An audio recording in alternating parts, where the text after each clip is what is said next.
My name is Chris. I'm a senior hatchery technician here at the National Lobster Hatchery. So the Lobster Hatchery does various things. So we're split into three broad categories, which are conservation, research and education.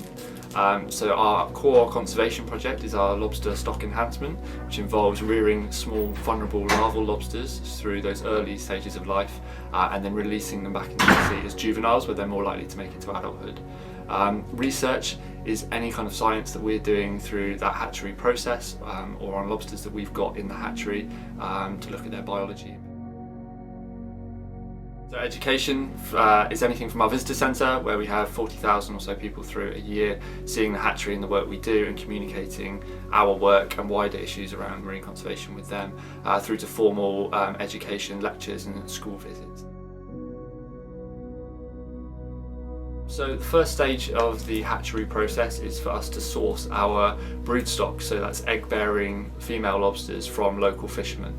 We work with 20 or so local fishermen around the coast of Cornwall who land these egg-bearing lobsters, sometimes called buried hens, because of the berry-like look of the eggs under the tail of the lobster.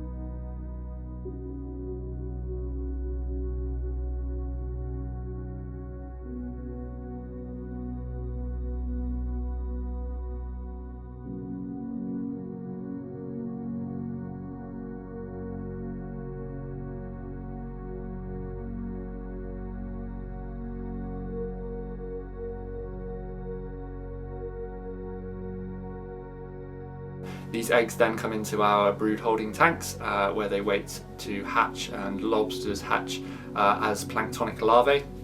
So we collect up each day's worth of larvae each morning and keep them in separate, specially designed upwelling tanks for the first couple of weeks of their life as these larval lobsters. And this is a stage where naturally in the sea they're very, very vulnerable to predation, whereas in the control conditions of the hatchery we can get many more of those larval stage lobsters through to the next stage of a lobster's life cycle, which is a juvenile lobster. Now, after a couple of weeks, a juvenile lobster leaves the plankton and starts to become benthic, live on the seafloor. At this stage, they're much less likely to be found by predators and have a much better chance of reaching adulthood themselves and naturally contribute to the breeding population. So we'll keep those lobsters on for a few more weeks in the hatchery till they become truly seafloor dwelling juveniles, at which point we'll look to start to get the lobsters out back into the sea to release.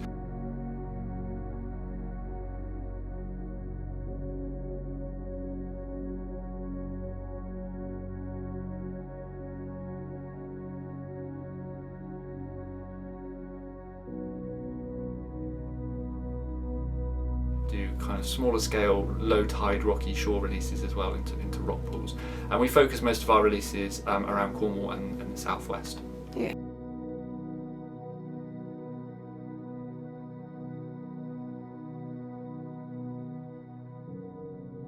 So yearly the hatchery releases anything from about 10 to 15 up to 50,000 lobsters on a good year. What dictates how many lobsters we release a lot of the time is our broodstock supply. The hatchery process itself is pretty efficient now, and we've had 20 years or so to refine that and to make it as efficient as we can. So yeah, it's dictated by how many lobsters we source from the fishermen to how many release, but yeah, somewhere between 10 to 50,000 on the best years.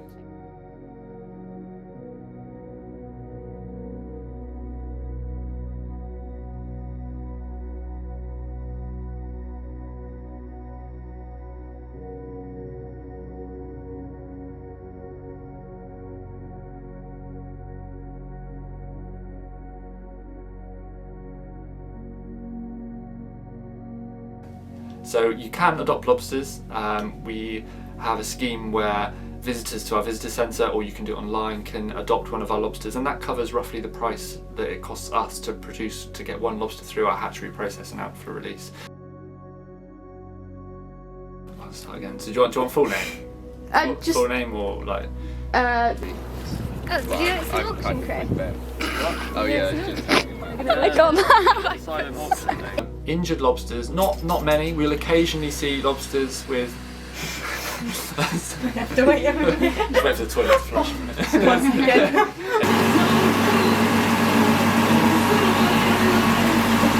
That's what you meant by 2 or 3. 2 or 3. One's a crab. Watch out. Emma, can you see ripple? Oh, okay. Okay.